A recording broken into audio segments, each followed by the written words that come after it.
Master గారికి ఏదో problem ఉన్నట్టుంది డాలీ. హలో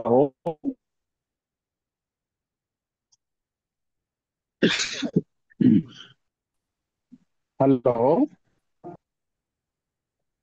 లేదండి, మాకు వినిపించట్లేదు. Okay okay. మీరు కొంచెం ప్లేస్ మారిస్తే బాగుంటుంది అనుకుంటా. అసలు పాట కూడా వినిపించలేదు.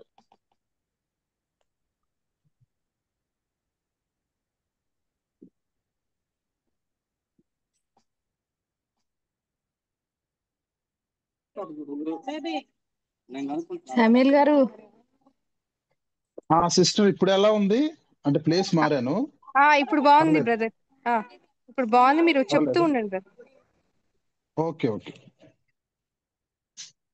ఓకే, మంచిదండి. మరి కొంచెం ఈ సిగ్నల్ డిస్టర్బెన్స్ వల్ల మనము వాక్యంలోకి క్లియర్ వెళదాము. Brother, clear. Okay brother, thank you. Okay, thank you sister, thank you.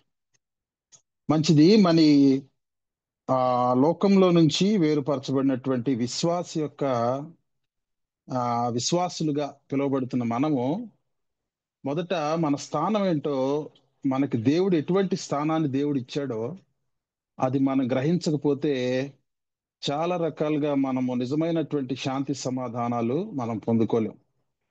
విచారకరమైన విషయం ఏంటంటే, మరి ఈరోజు అనేక సంఘాల్లో రక్షించబడిన వారికి సైతము ఆ విశ్వాసులుగా దేవుని రక్తం చేత కడుగుబడి సిలువ రక్తం చేత సంధి చేయబడి మరి పరిశుద్ధుల యొక్క స్వాస్థ్యంలోకి కొనిపోబడటానికి అన్ని రకాల అర్హతలు పొందిన వారికి కూడా మరి ఆ తమకున్నటువంటి స్థానం ఏంటి, తమకున్న స్థాయి ఏంటి అనేది వారు గ్రహించలేకపోవటం అనేది విచారకరం.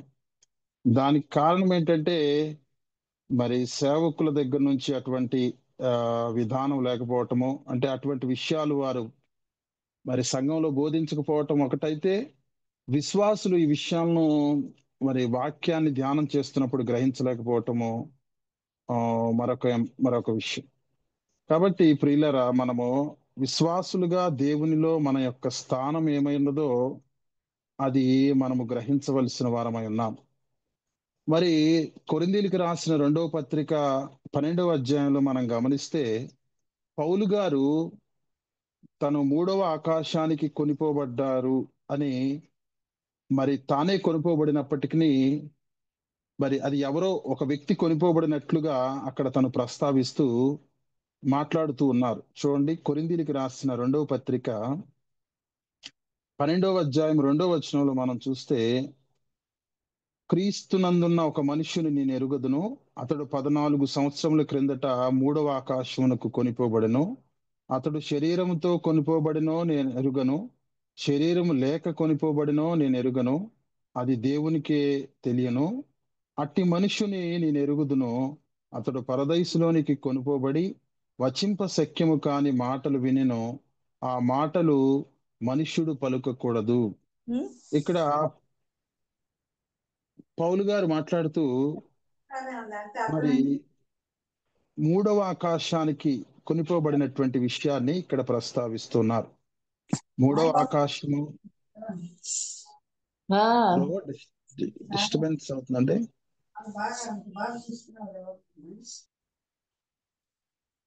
Sorry brother. ఓకే,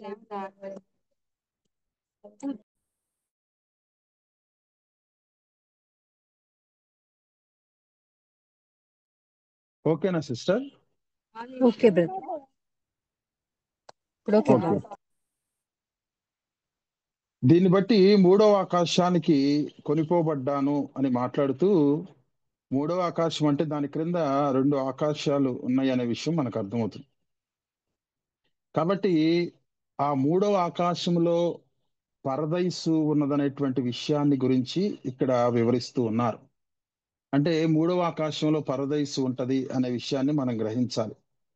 ప్రభువారు మరి తను సిలువు పైన తన ప్రాణాన్ని పెట్టి తను మరణిస్తున్నటువంటి చివరి క్షణాల్లో మరి యేసు ప్రభువుని దేవుడని నమ్మి ఆ సిలువు మీదే మరి పశ్చాత్తాపడి తన పాపాలు ఒప్పుకొని నన్ను కూడా పరదైసులోకి చేర్చుకోమని ఆ దొంగ అడిగినప్పుడు ఆ దొంగతో ప్రభువారు ఏమంటారంటే, నీవు నా నీవు నేడు నాతో కూడా పరదైసులో ఉందువు అనేటువంటి మాటను ప్రభువారు మరి ఆ దొంగతో చెప్పటం జరిగింది. అందుకు ఆయన వానితో, నేడు నీవు నాతో కూడా పరదైసులో ఉందువని నిత్యముగా నీతో చెప్పుచూ ఉన్నాను.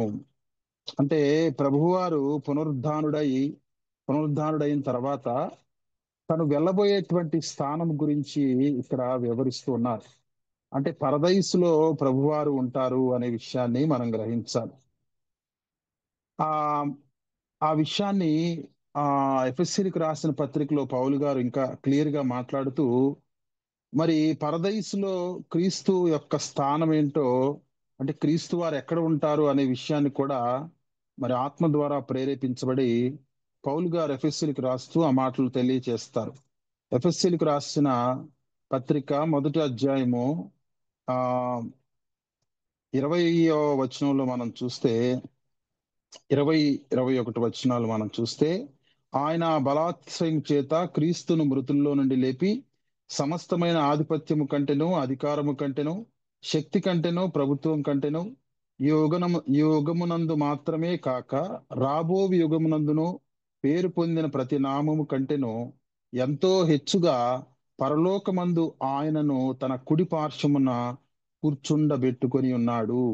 ఇక్కడ తండ్రి ప్రభువారిని ఏ స్థానంలో కూర్చుండబెట్టారంటే, మృతుల్లో నుండి లేపటమే కాకుండా మరి తండ్రి తన కుడి పార్శ్వమున యేసు ప్రభువాన్ని కూర్చుండబెట్టుకొని ఉన్నాడు అని ఇక్కడ ఎఫెసీయులకు రాస్తూ పౌలు గారు మాట్లాడుతూ ఉన్నారు. అంటే పరదైసులో యేసుక్రీస్తు వారి యొక్క కుమారుడైనటువంటి క్రీస్తు వారి యొక్క స్థానాన్ని గురించి వివరిస్తూ, ఆయన తండ్రి యొక్క కుడి పార్శ్వమున ఆసీనుడై ఉన్నారు. మరి ఆయన్ను నమ్మి ఆయన రక్తం చేత కడగబడి విశ్వాసులుగా నీతిమంతులుగా తీర్చబడినటువంటి సంఘము లేకపోతే విశ్వాసుల యొక్క స్థానాన్ని గురించి ఆయన 2వ అధ్యాయంలో వివరించారు. ఎఫెసీయులకు రాసిన మొదటి పత్రికలోనేమో మరి 20-21 వచనాల్లో క్రీస్తు వారి యొక్క స్థానం ఏంటో పరదేశంలో మనం చూసాము.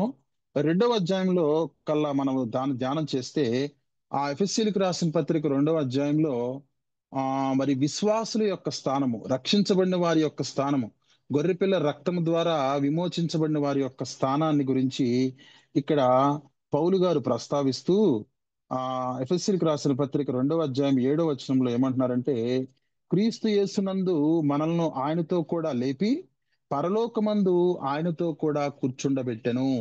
దేవుని నామానికి మహిమ కలుగును గాక. అంటే దేవుడు మనకిస్తున్న ఆధిక్యత ఏంటండి? క్రీస్తు యేసునందు మనల్ని ఆయనతో కూడా లేపి పరలోకమందు ఆయనతో కూడా కూర్చుండబెట్టాను. అంటే తండ్రి యొక్క కుడి పార్శ్వమున కుమారుడైనటువంటి క్రీస్తు వారి యొక్క కూర్చున్నారు. మన స్థానం ఏంటి? రక్షించబడిన వారు ఈ లోకాన్ని విడిచి వెళ్ళిన తర్వాత ఈ లోపు దేవుని రాకడ వస్తే మరి ఆయనతో పాటు ఎత్తబడిన వారి యొక్క స్థానం ఏంటంటే పరలోకములో ఆయనతో కూడా కూర్చుండేబడే స్థానం. కాబట్టి పౌలు గారు తన సొంత మాటలో ఇక్కడ తెలియజేయటం లేదు, కానీ దేవుడు ఇచ్చినటువంటి ప్రత్యక్షతను బట్టి ఈ విషయాలను మనకు తెలియచేస్తా ఉన్నారు. సాతానుడి రోజుల్లో చాలా మందికి అజ్ఞానాన్ని కలుగు చేసి ఇలాంటి విషయాలు విశ్వాసులు గ్రహించకుండా దేవునిలో వారి స్థానం ఏంటో, పరదైసులో వారి స్థానం ఏంటో, ఆ దేవుడు ఉండేటువంటి ఆ తేజోమయమైనటువంటి ఆ యొక్క పరలోకములో ఆ పరదైసులో మరి రక్షించబడిన వారి యొక్క స్థానం ఏంటో మరి అనేక మంది గ్రహించలేకపోతా ఉన్నారు. చాలా మంది విశ్వాసులకి ఈ విషయాలు తెలియడం లేదు. చూడండి, మొదటి వచనంలోనేమో క్రీస్తు వారు తండ్రి కుడిపార్శాన ఆసీనుడై ఉన్నారు అని రాయబడితే, 2వ వచనంకి వచ్చేసరికి మరి విశ్వాసులు ఆయన కృపచేతే రక్షించబడ్డారు. అలాగే వారు కూర్చుండే స్థానము, వారి యొక్క స్థానం ఏంటి, వారి యొక్క స్థితి ఏంటి, వారికి ఉన్న గౌరవం ఏంటంటే వారు పరలోకములో ఆయనతో కూడా కూర్చుండబెట్టుదురు. చూడండి ఎంత గొప్ప స్థానాన్ని విశ్వాసులకి, రక్షించబడిన వారికి దేవుడు ఇస్తూ ఉన్నాడో. అంటే చాలా మంది రక్షించబడిన వారికి రక్షణానందాన్నే వారు పొందలేరు. అంటే రక్షించబడి దేవునితో నడుస్తున్నప్పుడు ఒక ఆ మాటల్లో వర్ణించలేని గొప్ప సంతోషము, ఆనందము ఆ హృదయంలో ఉంటది. ఆ ఆనందాన్నే చాలా మంది విశ్వాసులు అనుభవించలేకపోతా ఉన్నారు. ఆ రక్షణానందాన్ని అనుభవించటం మొదటి మెట్టయితే, ఇది రెండవ మెట్టని మనం గ్రహించాలి. అంటే మన స్థానం ఏంటో మనం గ్రహించాలి. క్రీస్తులో మన స్థానం ఏంటి? విశ్వాసులుగా రక్షించబడిన వారిగా మన స్థానం ఏంటంటే, మరి ఆయన ప్రజలమైన మనము, రాజులైన యాజక సమూహమైన మనము, మరి మనం ఎక్కడ కూర్చుండబోతూ ఉన్నామంటే, ఆ తండ్రి కుడి పార్శ్వాన మరి కుమారుడు కూర్చుంటే, మరి కుమారుడి యొక్క పక్కన మనం కూర్చుంటున్నాం. అంటే మన యొక్క స్థానం ఏంటంటే, ఆ విశ్వాసి యొక్క స్థానము తండ్రి కుడి పార్శ్వాన విశ్వాసి కూర్చుండబోతా ఉన్నాడు. ఈ విషయం తెలిస్తే నిజంగా విశ్వాసి అయిన వారు పరలోక ఆనందాన్ని వారు భూమి మీదే అనుభవించగలుగుతారు. ఏమండి, చాలా మందికి విశ్వాసులుగా వారి స్థానం ఏంటో, వారి స్థాయి ఏంటో వారు గ్రహించలేకపోవటం అనేది విచారం. దానివల్ల మరి వాళ్ళు ఏదో చేతులు కట్టేసినట్లుగా ఉండిపోతా ఉన్నారు. వాళ్ళు ఏం చేయాలో, వారి స్థితి ఏంటో ఆ, వారు గ్రహించలేకపోతా ఉన్నారు. ఇంకా మరి గతంలో వారిని వెంటాడినటువంటి భయాలు, ఆందోళనలు ఇంకా వాళ్ళు వెంటాడుతూ ఉన్నాయి. మరి ఆ రక్షణానందాన్ని వారు పొందుకోలేకపోతున్నారంటే, అసలు రక్షించబడటం ద్వారా, ఆయన నమ్మి బాప్తీసం పొంది ఆయనకు మన జీవితాన్ని ఇవ్వడం ద్వారా మనకు కలిగే మేలేంటి, మన స్థానం ఏంటో గ్రహించలేకపోవటం వల్లనే వారు అనేక రకాలుగా వారు ఇంకా ఆ మరి అనేక బంధకాల్లో వారు ఉండిపోతున్నారు అని చెప్పటం చాలా విచారకరంగా ఉన్నది. కాబట్టి ప్రియులారా, విశ్వాసులుగా మనం రక్షించబడిన తర్వాత మన స్థానం ఏంటో మనం గ్రహించాలి. ఎంత గొప్ప స్థానాన్ని దేవుడు మనకి ఇస్తా ఉన్నాడు. ఆ తండ్రి కుడిపార్శ్వాన కుమారుడు కూర్చుంటే, కుమారుడు పక్కన మనం కూర్చున్నటువంటి గొప్ప ఆధిక్యత ఒక విశ్వాసిగా మనకు ఉన్నదంటే, మన స్థానం ఏంటి? మనకి ఈ లోకంలో ఉన్నటువంటి అధికారాలు, ఆధిక్యతలతో పోల్చుకుంటే మరి అది ఎంత గొప్ప స్థానం! అసలు దానికి దీనికి పోలికే లేదు. అంత గొప్ప స్థానాన్ని మనము రాబోయే రోజుల్లో, భవిష్యత్తులో ఆ స్థానాన్ని స్వతంత్రించుకోబోతున్నాము అన్నప్పుడు మన హృదయంలో ఎంత సంతోషం ఉండాలి, ఎంత రక్షణానందాన్ని మనం అనుభవించాలి. చాలా సంఘాల్లో ఈ విశ్వాసి యొక్క స్థానము, విశ్వాసి యొక్క ఆధిక్యతను గురించిన వివరణ మరి సేవకులు ఇవ్వకపోవటము, దానివల్ల చాలా మంది ఇంకా మరి నిరాశ నిస్పృహల్లో వారు జీవిస్తా ఉన్నారు. మనము ఎక్కడి వారము, మనము ఎటువంటి వారిని, దేవుడు మనల్ని ఏర్పాటు చేసుకొని, ఎన్నుకొని, సెలెక్ట్ చేసుకొని ఈ లోకం నుంచి వేరుపరిచి, మీరు నా సొత్తు, మీరు నా యొక్క రక్తం రక్తం పెట్టి కొన్నాను మిమ్మల్ని అని మనల్ని స్వతంత్రించుకున్న తర్వాత, మనకు ఆయన పరలోకంలో ఆయన పక్కన కూర్చుండే స్థానాన్ని ఆయన ఇస్తున్నప్పుడు, మరి ఈ లోకంలో మనము ఎంత సంతోషంగా, ఎంత ఆనందంగా ఉండాలి. ఏమండి, ఒకసారి సింహము మరి అడవిలో గర్జిస్తూ, అది పెద్ద పెద్దగా సౌండ్లు చేస్తూ తిరుగుతూ ఉన్నప్పుడు, ఆ అడవిలో ఉన్నటువంటి జంతువులన్నీ కూడా సింహం వస్తుందని గ్రహించి ఆ సౌండ్ కి భయపడి వాటి వాటి స్థావరాల్లోకి అవి పారిపోతున్నప్పుడు, మరి ఆ యొక్క సింహం పిల్ల కూడా మరి ఆ సౌండ్ కి భయపడి తను కూడా మరి తచ్చట్లాడుతూ, భయపడుతూ, మరి కంగారు పడిపోతున్నప్పుడు, మరి ఆ సింహం వచ్చి నవ్వి ఆ తన యొక్క ఆ బిడ్డను ఆ బిడ్డతో మాట్లాడుతుందంట, సింహం యొక్క పిల్లతో. నీవు అన్ని జంతువుల్లాగా నువ్వు భయపడకూడదు. కారణం ఏంటంటే, ఆ నీ తండ్రి సింహము కాబట్టి, నీ తండ్రి సింహం అయినప్పుడు నువ్వు భయపడకూడదు. ఎందుకంటే నీవు సింహం యొక్క కుమారుడివి కాబట్టి ఆ నువ్వు మాత్రం భయపడకూడదు ఆ అని ఆ విషయాన్ని తెలియజేస్తుంది. చాలా మంది మరి లోకంలో సాతానుడు పెట్టేటువంటి ఆ గలిబిలికి, ఆ ఆ చిన్న చిన్న తుఫాన్లు చెలరేగినప్పుడు వారి జీవితాల్లో వాటికి వారు చిన్నాభిన్నం అయిపోతున్నారు. కారణం ఏంటంటే, వారి తండ్రి మరణాన్ని గెలించి లేచిన వాడని, మరి ఆ సిలువలో సాతాను యొక్క తలను చితక్కొట్టిన వాడని, అటువంటి పరమ తండ్రిని నేను కలిగి ఉన్నాను అనే విషయాన్ని వారు గ్రహించకపోవటం వల్ల చిన్న చిన్న వాటికి వారు కంగారు పడిపోవటము, భయపడిపోవటము, ఈ రక్షణానందాన్ని పూర్తిగా కోల్పోవటము, వారి స్థాయి ఏంటో, వారి స్థానం ఏంటో గ్రహించక ఒక విధమైనటువంటి నిరాశ నిస్పృహల్లో వారి జీవితాన్ని వెళ్లదీస్తూ ఉన్నారు. ప్రియులరా, మనం గ్రహించాలి, మరి తండ్రి పక్కన కుమారుడు కూర్చున్నాడంటే అది మేలైందే, అది వినటానికి బానే ఉంది. కానీ మరి ఏ యోగ్యత అర్హత లేని మనకు ఆ మట్టి పాత్రలమైన మనకు, మట్టితో చేయబడినటువంటి మనకు, అంటే ఏమాత్రమో ఆ యోగ్యత లేని మనకు ఆ కుమారుడైనటువంటి క్రీస్తు వారి పక్కన కూర్చుండే స్థానము మనకి ఇవ్వబడిందంటే మనకున్న ఆధిక్యత ఎంత గొప్పది. లోకంలో మనల్ని ఎవరు ఆ మన యొక్క ఆధిక్యతను గ్రహిస్తే ఏంటి, గ్రహించకపోతే ఏంటి, కానీ దేవుడి దృష్టిలో ఆయన కుమారులు కుమార్తెలుగా రాబోయే రోజుల్లో మన స్థానం ఏంటంటే, మనం అదిగో ఆ తండ్రి కుడి పార్శ్వాన మనం కూడా కూర్చుండబోతా ఉన్నాము. కాబట్టి ఈ విషయాన్ని మనం గ్రహించి ఎల్లప్పుడూ హృదయంలో రక్షణానందాన్ని మనము కలిగి ఉండాలి. మరి చిన్న చిన్న తుఫాన్లు చెలరేగినప్పుడు మన జీవితంలో మనం కంగారు పడిపోకూడదు, కానీ మన నావలో యేసు ప్రభు ఉన్నాడు అనే విషయాన్ని మనం గ్రహించి నిశ్చింతగా ఉన్నప్పుడు, ఆయన ఆయన యొక్క సహాయం కొరకు కనిపెట్టినప్పుడు, ఆయన ఎటువంటి భయంకరమైన తుఫాన్లైనా కూడా సద్దుమణుగ చేయగలిగినటువంటి గొప్ప దేవుడు. కాబట్టి విశ్వాసులుగా మన స్థానాన్ని గ్రహించటము మొట్టమొదటి విషయం. రెండవదిగా చాలా మంది ప్రతిదానికి అపవాదిని, లేకపోతే సాతానికి ఎక్కువ క్రెడిట్ వచ్చేటట్లు చేస్తూ ఉంటారు. ఎప్పుడు లేచిన దగ్గర నుంచి ఏదైనా అయితే సాతాను కలుగు చేశాడండి, సాతాను వల్లే నాకు ట్రైన్ మిస్ అయిందండి, సాతాను వల్లే మా అమ్మాయి వివాహం ఆగిపోయిందని లేనిపోయిన క్రెడిట్స్ అన్ని సాతానికి ఇస్తా ఉంటారు. ఏమండి, సాతాను యొక్క స్థానం ఏంటో మనం గ్రహిస్తే నిజంగా అసలు మనము సాతాను అసలు ఆ పదాన్ని మనం పలకటానికి కూడా మనం ఇష్టపడం. సాతానుకున్నటువంటి స్థానం ఏంటంటే, అంటే మొదట్లో దేవుడు అనేక మంది, కోట్లాది మంది దూతలను దేవుడు తన కోసం ఏర్పాటు చేసుకున్నారు. వారి శరీరాలు ఉండవు, కానీ ఆత్మలు, ఆ దేవదూతలు దేవుని కొరకు వారు పనిచేస్తారు. ఆ దూతల్లో ప్రధాన దూతలుగా మరి మిఖాయేలు, గాబ్రియేలు, లూసిఫర్ ఉన్నారు.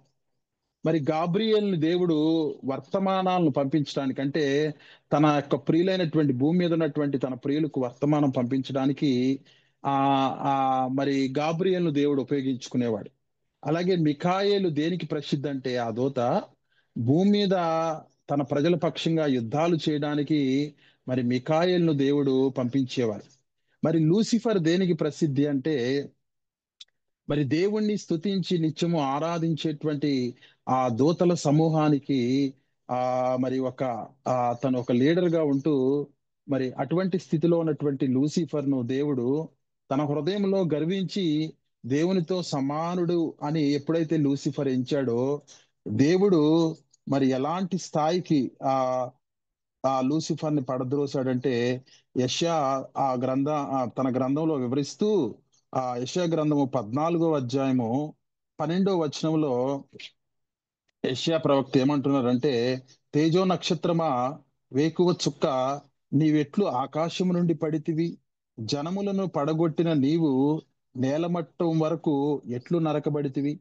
అంటే ఆ మూడవ ఆకాశములో, పరదైసులో దేవునితో ఉంటూ దేవుణ్ణి నిత్యము ఆరాధించేటువంటి లూసిఫరు మరి తను గర్వించటం ద్వారా మరి ఎక్కడకు వచ్చిందంటే, నేల మట్టము వరకు నరకబడితివి అని యెషయా ఇక్కడ వివరిస్తా ఉన్నారు. అంటే ఎక్కడో మూడో ఆకాశంలో ఉండేటువంటి సాతానుణ్ణి దేవుడు నేల మట్టం వరకు దాన్ని పడద్రోశారు. అంటే మూడవ ఆకాశం నుండి రెండవ ఆకాశము, రెండవ ఆకాశం నుండి మొదటి ఆకాశము, భూమి మీదకి నేల మట్టం వరకు దాన్ని పడద్రోశారు. ఆ ప్రకటన గ్రంథంలో కూడా సాతాను దేవుడు ఎట్లా భూమి మీద పడద్రోశాడో మనం అక్కడ కొంత వివరణ మనం చూస్తాం. ప్రకటన గ్రంథము 12వ అధ్యాయము 4వ వచనంలో మనం చూస్తే, ప్రకటన గ్రంథము 12వ అధ్యాయము 4వ వచనంలో, దాని తోక ఆకాశ నక్షత్రముల్లో 3వ భాగము నుండి వీడ్చి వాటిని భూమి మీద పడవేసెను. అంటే సాతానుడికి ఎటువంటి గతి పట్టేటట్లుగా దేవుడు చేశాడు లూసిఫర్ కంటే, 3వ ఆకాశము నుండి భూమి మీద దాన్ని పడవేశాడు. కానీ సాతానుడికి ఈ భూమి మీద రాజ్యాధికారము అప్పగించబడింది. అందుకని యేసుప్రభు వారితో మాట్లాడుతూ లూకాసు వార్తలో ఏమంటాడంటే సాతానుడు, ఒకసారి అది మనం చూద్దాం. 4వ అధ్యాయం లూకాసు వార్త 4వ అధ్యాయము లూకాసు వార్త 5వ వచనంలో, అప్పుడు అపవాది ఆయన్ను తీసుకొని పోయి భూలోక రాజ్యములన్నిటినీ ఒక నిమిషములో ఆయనకు చూపించి, ఈ అధికారమంతయు ఈ రాజ్యముల మహిమ అంతయు నీకిత్తును, అది నాకు అప్పగించబడి ఉన్నది, అదెవనికి నేను ఇయ్యగోరుదునో వానికిత్తును. ఇది నాకు అప్పగించబడింది, ఈ అధికారము, ఈ రాజ్య మహిమ ఆ నాకు అప్పగించబడింది అని ఇక్కడ సాతానుడు మాట్లాడుతున్నాడు. ఎవరు అప్పగించారు సాతానుడికి ఈ లోకాన్ని, ఈ రాజ్యము యొక్క అధికారాన్ని ఎవరు అప్పగించారంటే, యాక్చువల్ గా ఆదాము హవ్వలు దేవుడు ఏమన్నాడంటే, ఈ లోకాన్ని మీరు స్వతంత్రించుకోండి, ఈ లోకంలో మీరు ఏలండి, మీరు వృద్ధి పొందండి, ఫలించండి అని ఇస్తే, వారు ఆజ్ఞను అతిక్రమించి పాపం చేయడం ద్వారా ఆ యొక్క అధికారం ఎవరి చేతిలోనికి వెళ్ళిందంటే, ఏమండి, సాతాను చేతిలోనికి. మరి వారు సాతాను యొక్క ఆ మాయలో పడిపోయి వాడి మాటలకు మంత్రముగ్ధులై మరి దేవుడు చేయవద్దన్న పని చేశారు కాబట్టి వారి చేతిలో నుంచి అధికారము సాతాను చేతిలోనికి వెళ్ళిపోయినట్లుగా భూలోక రాజ్యముల అధికారము వాడికి అప్పగించబడినట్లుగా మనం చూస్తా ఉన్నాం. కాబట్టి ఆ విషయాన్ని తెలియజేస్తూ సాతానుడు యేసుప్రభు వారితో ఏమంటున్నాడంటే, ఈ భూలోక రాజ్యముల యొక్క మహిమ నీకు ఇస్తాను, అది నాకు అప్పగించబడింది, అది నాకు అప్పగించబడింది, నా అధికారం క్రింద ఉంది కాబట్టి అది నీకు ఇస్తాను, కాబట్టి నువ్వు నాకు మొక్కవా అని దేవుణ్ణి శోధిస్తున్నట్లుగా మనం ఇక్కడ చూస్తా ఉన్నాము. కాబట్టి ఆ సాతానుడికి ఈ అధికారము దేవుడు ఇవ్వలేదు, కానీ మానవుడు ఆదాము అవ్వలు చేసినటువంటి పాపం వలన ఆ అధికారము వాడి చేతిలోనికి వచ్చినట్లుగా మనము చూస్తా ఉన్నాము.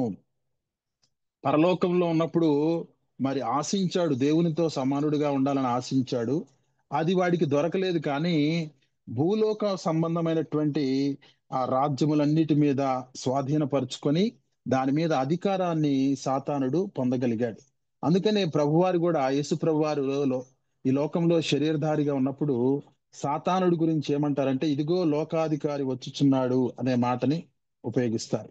అలాగే యోహాన్ రాసిన మొదటి పత్రికలో కూడా లోకమంతా దుష్టుడికి లోబడి ఉన్నది అనే మాట అక్కడ యోహాన్ రాస్తారు. లోకమంతా దుష్టుడికి లోబడి ఉన్నది అంటే, ఆ లోబడి ఉన్నదంటే అర్థం ఏంటంటే, వాడి అధికారం కింద ఉంది, వాడి యొక్క ఆలోచన ప్రకారం ఈ లోకము నడుస్తుంది, వాడికి అధికారము అప్పగించబడింది.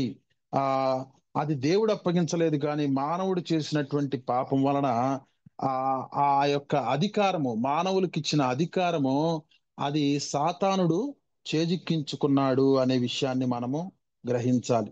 పౌలు గారు కూడా అంటాడు కదా, యుగ సంబంధమైన దేవత అనే పదాన్ని మరి పౌలు గారు ఉపయోగిస్తారు. ఎఫ్ఎస్సీలకు రాసిన పత్రిక 6వ అధ్యాయంలో మనం ధ్యానం చేస్తే అక్కడ పౌలు గారు ఏమంటారంటే, వాయు సంబంధ మండల అధిపతి అని వాడికి పేరుంది, ఏమండి, సాతానుడికి. కాబట్టి ఈ సాతానుడు మనిషి చేతిలో నుంచి, మానవుని చేతిలో నుంచి అధికారాన్ని చేజిక్కించుకొని వాడు ఏం చేస్తున్నాడంటే, మరి యెషయా గారు అంటారు కదా ఒక చోట యెషయా గ్రంథంలో, తాను చెరపట్టిన వారిని వారి నివాస స్థలములకు పోనివ్వని వాడు. ఎవరంటండి? సాతానుడు తాను చెరపట్టిన వారిని వారి నివాస స్థలములకు పోనివ్వని వాడు. అంటే వాడు ఎవరినైతే మనుషులను పట్టుకుంటాడో వారిని ఒక పట్టాన వదలడు. వాళ్ళ నివాస స్థలం ఏంటంటే, మనం ఎక్కడి నుంచి వచ్చామో, మనం తల్లి గర్భంలో నుంచి వచ్చినప్పటికీ మనము ఆయన ప్రజలము, ఆయన మేపే గొర్రెలము, ఆయన వలన ఈ భూమి మీదకి మనం వచ్చాం, ఆయన మహింపరచడానికి వచ్చాం, మరలా తిరిగి మన నివాస స్థలమైనటువంటి పరదేశకు మనం వెళ్ళిపోతాం.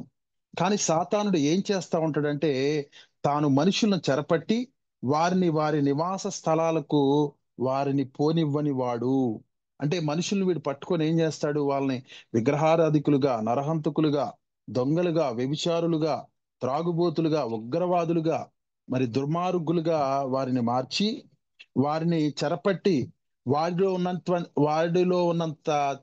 ఉన్న చెడుగును మొత్తాన్ని, ఆ చెడును లేకపోతే వాడిలో ఉన్నటువంటి ఆ దుర్మార్గాన్ని మొత్తాన్ని మనుషుల్లో నింపి వారి ద్వారా వాడి క్రియలను వాడు జరిపించుకుంటూ ఉంటాడు. అందుకని యెషయా ప్రవక్త దేవుని ఆత్మ చేత ప్రేరేపించబడి మరి సాతాను గురించి ఏమంటాడంటే, చెరపట్టిన వారిని వారి నివాస స్థలములకు పోనివ్వని వాడు. అంటే అడ్డగిస్తూ ఉంటాడు. వారిని పట్టుకొని ఈ లోకంలోనే తన స్వాధీనంలోనికి తెచ్చుకొని, తన చెర కిందకు తెచ్చుకొని వారిని అనేక రకాలుగా వాడి ఇష్టానుసారంగా ఆటాడిస్తూ ఉంటాడు. మనము గతంలో ఇందాక చెప్పుకున్నట్లుగా ఆదాము అవ్వలను కూడా వాడు మాటలతో ఏమార్చినట్లుగా మనము చూస్తా ఉన్నాం. ఈ ఈ ఈ విధంగా ఈ భూలోకంలో పుట్టిన వారందరూ కూడా సాతాను చెర కిందకి వెళ్ళిపోతా ఉన్నారు, వారి స్వాధీనంలోనికి వెళ్ళిపోతా ఉన్నారు అని ప్రభువారు గ్రహించి, మరి చెరలో నుండి మనల్ని విడిపించటానికి, సాతాను చెరలో నుంచి మనల్ని విడిపించటానికి మరి ఈ లోకానికి ప్రభువారు వచ్చినట్లుగా మనం చూస్తా ఉన్నాం. చెర అంటే అనేక రకాలైనటువంటి రోగాలను కూడా వీడు కలుగజేస్తా ఉంటాడు. ఏమండి, 18 సంవత్సరాల నుంచి నడువు వంగిపోయినటువంటి స్త్రీ ఉంది. ఆ స్త్రీ ఎందుకు వంగిపోయిందా? ముసలామ వంగిపోయిందా? ఆమె వయసులో ఉన్న ఆమె ఎందుకు మరి అన్ని సంవత్సరాల నుంచి ఆమె వంగిపోయి నడుస్తుందంటే, సాతానుడు అటువంటి బలహీనతను ఆమెకు కలుగు చేశాడు. అంటే తన చెర కిందకి అనేక రకాలుగా మనుషుల్ని ప్రలోభాలకు గురి చేసి వారిని స్వాధీనపరుచుకొని రకరకాలుగా వారి ద్వారా అనేకమైనటువంటి ఘోర కార్యాలను వాడు చేస్తూ ఉంటాడు. అందుకనే తండ్రి అయినటువంటి దేవుడు కాలం సంపూర్ణమైనప్పుడు తన చిత్త ప్రకారము యేసు ప్రభు వారిని ఈ లోకానికి తీసుకొని వచ్చి ఆ సాతాను అధికారములో నుండి మనల్ని బయటకు ఆయన తీసుకొని వచ్చాడు. కాబట్టి ఈ భూలోకంలో 2 రాజ్యాలు ఉన్నాయి. సాతాను రాజ్యమే కాదు, కానీ దేవుని రాజ్యం కూడా ఈ భూలోకంలో ఉన్నది. అంటే సాతాను రాజ్యం అంటే ఎవరైతే సాతాను చెర కింద ఉన్నారో, విగ్రహారాధికులుగా యుగ సంబంధమైనటువంటి దేవత కలుగు చేసిన గురుడితనం వల్ల మరి దేవుడెవరో గ్రహించక, ఆత్మనేత్రాలు తెరవబడక లోకంలో జీవిస్తూ మరి సృష్టిని పూజిస్తున్నారో, సృష్టికర్తను విడిచి సృష్టిని పూజిస్తున్నారో వాళ్ళందరూ సాతాను రాజ్యంలో వారు ఉన్నారు. మరి ఇక్కడే దేవుని రాజ్యం కూడా ఉన్నది.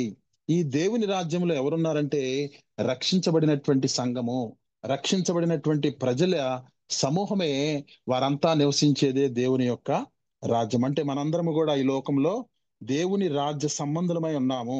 కాబట్టి ఈ లోకంలో 2 రాజ్యాలు ఉన్నాయి. సాతాను రాజ్యం ఉంది, దేవుని యొక్క రాజ్యం ఉంది. అంటే విమోచించబడిన వారి యొక్క సమూహము.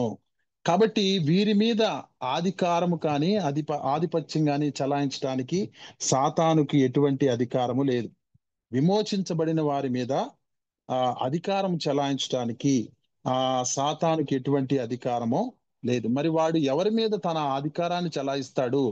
ఎవరిని వాడు పట్టుకొని వదలడు? ఎవరిని మరి చెరపడతాడు అంటే, ఎవరైతే దేవుడెవరో గ్రహించక లోకంలో తిరుగుతూ ఉంటారో వారిని చెరపట్టుకొని వారి ద్వారా ఘోర కార్యాలు వాడు చేయిస్తూ ఉంటాడు. రీసెంట్ గా మరి ఎంతమందికి ఈ వార్త తెలుసు తెలీదో, ఒక చిన్న పిల్లవాడు, ఒక మైనరు మరి ఏదో తను మరి కొన్ని ఈ సీరియల్స్ ఏవో కొన్ని చూసి వాడేం చేశాడంటే ఒక చిన్న పిల్లని వాడు హత్య చేశాడు. కత్తితో గొంతు కోసి చంపేశాడు, ఒక బ్యాట్ కోసం. మరి ఇది చదువుతున్నప్పుడు విశ్వాసులుగా మనం గ్రహించాల్సింది ఏంటంటే, ఆ చిన్న పిల్లవాడికి అటువంటి మనస్సును ఎవరు కలుగు చేశాడు అంటే సాతానుడే ఆ చిన్న పిల్లవాడిని దూరి వాడి ద్వారా, ఆ చిన్న పిల్లవాడి ద్వారా వాడి యొక్క మరి కార్యాలు, దుర్మార్గ సంబంధమైన కార్యాలు వాడు జరిగి అనే విషయాన్ని మనం గ్రహించాలి. కానీ మనుషుల వెనక ఉండి ఎవరైతే దేవుణ్ణి నమ్ముకుంటారో, దైవ భయం లేకుండా ఉంటారో, సాతాను అధికారంలో, సాతాను చెరలో ఉంటారో వారందరినీ వాడు పట్టి వారి ద్వారా మరి అసలు కనీ విను ఎరుగని, అంటే మనల్ని భయభ్రాంతులు గురి చేసేటువంటి కార్యాలు వారి ద్వారా చేయిస్తూ ఉంటాడు. కాకపోతే విశ్వాసులుగా మన స్థానం ఏంటంటే, విమోచించబడిన మన మీద సాతానుకు ఎటువంటి అధికారము లేదు. కారణం ఏంటంటే మనం దేవుని రాజ్యంలోనికి వచ్చేసాం, దేవుని యొక్క కాళ్ళ క్రిందకి మనము వచ్చేసాం. చూడండి, ఎగ్జాంపుల్ గా మనం చెప్పాలంటే, వేరే రాజ్యము మన రాజ్య పౌరుల మీద అధికారం అధికారం చేయలేదు. ఏమంటే ఇండియాలో ఉన్నటువంటి ప్రజల మీద అమెరికా ప్రెసిడెంట్ కి ఎటువంటి అధికారం ఉండదు. కారణం ఏంటంటే అమెరికా దేశానికి అతడు ప్రెసిడెంట్, అమెరికా ప్రజల మీద అతనికి అధికారం ఉంటది ఏదైనా చేయటానికి. కానీ మన ఇండియాలో ఉన్నటువంటి ప్రజల మీద మరి ట్రంప్కి ఎటువంటి అధికారము ఉండదనే విషయాన్ని మనం గ్రహించాలి. అలాగే మరి సాతానుడు కూడా దేవుని రాజ్యం క్రిందకి ఎవరైతే వచ్చేసారో, ఎవరైతే ఆయన యొక్క కుమారులుగా కుమార్తెలుగా మరి ఆయన రక్తము చేత కడగబడ్డారో దేవుని రాజ్య సంబంధుల మీద మరి సాతానుకి ఎటువంటి అధికారము ఉండదు. మనము గతంలో వాడి చెర క్రింద ఉన్నాము, కానీ దేవుడు కృప ద్వారా మనం రక్షించి ఆయన అధికారం క్రిందకి మనం తీసుకొని వచ్చారు. కాబట్టి విశ్వాసులుగా మన స్థానం ఏంటంటే, ఈ లోకములో మనము దేవుని యొక్క రాజ్య సంబంధులుగా, దేవుని యొక్క ప్రతినిధులుగా మనము జీవిస్తాము అనే విషయాన్ని మనం గ్రహించాలి. మన మీద దేవునికి మాత్రం అధికారం ఉన్నది అనే విషయాన్ని గ్రహించాలి. సాతానుడికి మన మీద ఎటువంటి అధికారము లేదు అనే విషయాన్ని మనం గ్రహించాలి. కాబట్టి మనం ఏం చేయాలంటే, ఈ లోకంలో క్రీస్తు యొక్క సాక్షులుగా మనం ఉంటూ, మరి ఎంతమంది అయితే ఇంకా విడుదల లేని వారిగా ఉన్నారో, చెరలో ఉన్నారో, మరి ఆ యొక్క సాతాను యొక్క బంధకాల్లో ఉన్నారో, ఆ చెరలో నుంచి వారు విడుదల పొందేటట్లుగా మనము వారితో మాట్లాడాలి, వారి కోసం ప్రార్థన చేయాలి, మరి దేవుణ్ణి వారికి మనము పరిచయం చేయాలి, వారికి మనం సహాయం చేయాలి అనే విషయాన్ని మనం గ్రహించాలి. కాబట్టి మన స్థానము, మన స్థాయి అది అనే విషయాన్ని మనము గ్రహించాలి. అపవాది యొక్క తంత్రములో మనం ఎరుగని వారము కాదు అని ఎఫెసీయులకు రాసిన పత్రికలో పౌలు గారు మాట్లాడుతూ, వాడి యొక్క తంత్రాలను మనం ఎదిరించాలి, వాడి రాజ్యాన్ని మనం కూలగొట్టాలి, ఆ అధికారం మనకి ఇవ్వబడింది అని మాట్లాడుతూ ఉన్నారు. చూడండి, ఎఫెసీయులకు రాసిన పత్రిక 6వ అధ్యాయము 11వ వచనములో ఏమని రాస్తున్నారంటే, మీరు అపవాది తంత్రములను ఎదిరించుటకు శక్తిమంతులగునట్లు దేవుడిచ్చు సర్వాంగ కవచమును ధరించుకొనుడి అనే మాటను మనం చూస్తా ఉన్నాం. 13వ వచనంలో అందుచేత మీరు ఆపద్దినమందు వారిని ఎదిరించుటకును సమస్తము నెరవేర్చిన వారై నిలబడుటకును శక్తిమంతులగునట్లు దేవుడిచ్చు సర్వాంగ కవచమును మీరు ధరించుకొనుడి అనే మాటలు మనము చూస్తా ఉన్నాము. కాబట్టి మనము శక్తిని పొందుకోవాలి.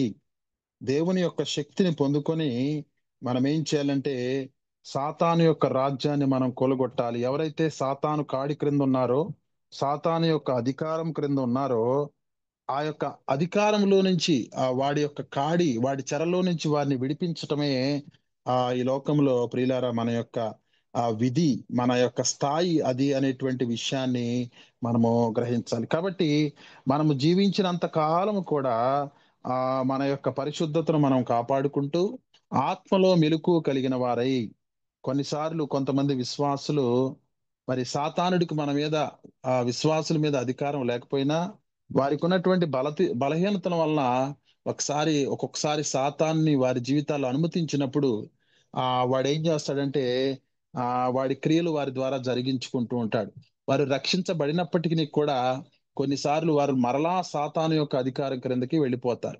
దీనికి సాతాను వారి మీద అధికారం లేదు, కానీ వారు ఆత్మలో బలహీనమైపోవటం వల్ల వారు సాతానుకి అధికారం ఇచ్చారు వారు అనే విషయాన్ని మనం గ్రహించాలి. కాబట్టి విశ్వాసులమైన మనము ఆత్మలో ఎల్లప్పుడూ మెలకువ కలిగి ప్రార్థిస్తూ, అనేక మంది ఈ లోకంలో మన చుట్టూ ఈ సాతాను యొక్క రాజ్యములో, సాతాను చెరలో వారు ఉన్నారు. కాబట్టి వారి కోసం మనం ప్రార్థన చేయాలి. వారు కూడా క్రీస్తు రాజ్య సంబంధులుగా మార్చబడాలి, క్రీస్తు అధికారం క్రిందకి రావాలి.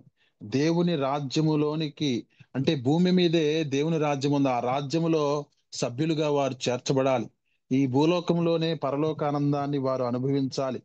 మరి వారు ఏ యొక్క విషయాల్లో సాతాను చేత చెరపట్టబడి ఏడవబడి మరి ఈ లోకంలో వారు సాతాను యొక్క అధికారం క్రింద ఉండి వారు నశించిపోతున్నారో, అటువంటి వారి కోసం మనం ప్రార్థన చేసినప్పుడు దేవుడు అటువంటి వారిని రక్షించగలడు అనే విషయాన్ని మనము గ్రహించాలి. కాబట్టి రక్షించబడిన విశ్వాసికి ఉన్నటువంటి మరి వారికి ఉన్నటువంటి ప్రోటోకాల్, అంటే వారు చేయవలసినటువంటి పనుల్లో ప్రధానమైనది ఏంటంటే, మనము దేవుని రాజ్య సంబంధులుగా ఈ లోకంలో ఉన్నాము, దేవుని రాజ్యంలో మనం పౌరులుగా ఉన్నాము.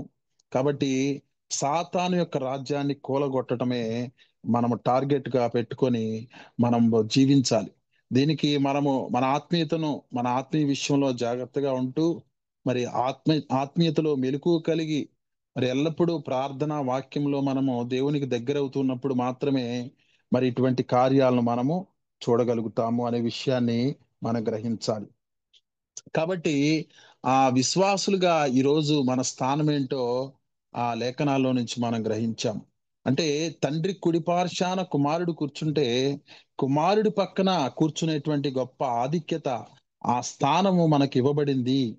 కాబట్టి ఆ రక్షణానందాన్ని మనం ఎల్లప్పుడూ ఈ విషయాలను తలుచుకున్నప్పుడు ఎల్లప్పుడూ మనం ఆనందంతో, సంతోషంతో దేవుణ్ణి మనం ఆరాధించాలి. ఆయనకు స్తుతులు చెల్లించాలి.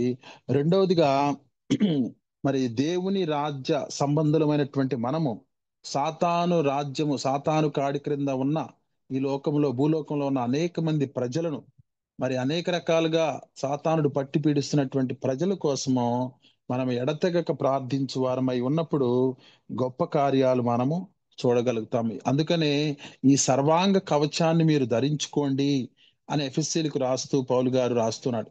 ఈ సర్వాంగ కవచాన్ని ధరించుకున్నప్పుడు సాతాన్ని అన్ని రకాలుగా ఎదిరించి వాడి యొక్క రాజ్యాన్ని కూలగొట్టేటువంటి శక్తిని మనము పొందుకుంటాము. కాబట్టి ప్రియులరా, మనము అట్టి రీతిగా జీవించాలి. మన స్థాయి ఏంటో మనం గ్రహించాలి.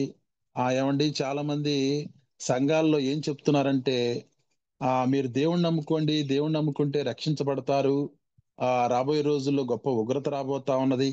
ఇవన్నీ నిజమే. రక్షించబడతారు, పరలోకం వెళతారు అనేది చెప్తున్నారు. కానీ పరలోకంలో మన స్థాయి ఏంటి, మన స్థితి ఏంటి అనే విషయాన్ని మరి కూలంకుషంగా మరి అర్థమయ్యే రీతిలో సంఘానికి చెప్పబోవటం వల్ల సంఘంలో ఇంకా చాలా మంది మరి వారి స్థాయి ఏంటో వారు తెలుసుకొనలేక ఆ రక్షణానందాన్ని వారు అనుభవించలేనటువంటి స్థితిలో వారు ఉంటూ ఉన్నారు. కాబట్టి మనము తెలుసుకున్నటువంటి ఈ విషయాలను మనము గ్రహించి ఇంకా తెలియని వారికి అనేక మందికి మనం తెలియజేస్తూ, మరి ఇంకా విడుదల లేని వారు, చెరలో ఉన్న వారికి మనం సహాయం చేస్తూ, వారి కోసము నిత్యము మనం ప్రార్థిస్తూ ఉండేటువంటి కృప దేవుడు మనందరికీ అనుగ్రహించాలి. అటువంటి కృప దేవుడు మనందరికీ అనుగ్రహించును గాక. ఆమేన్. ప్రార్థన చేసుకుందాం. ప్రేమ నమ్మకం కలిగిన మా పరలోక తండ్రి, నీ పాదాలకు స్తోత్రాలు, వందనాలు. ప్రభువా, ఈరోజు నాయన మాతో మీరు మాట్లాడిన మీ మాటలు బట్టి నీకు స్తోత్రాలు.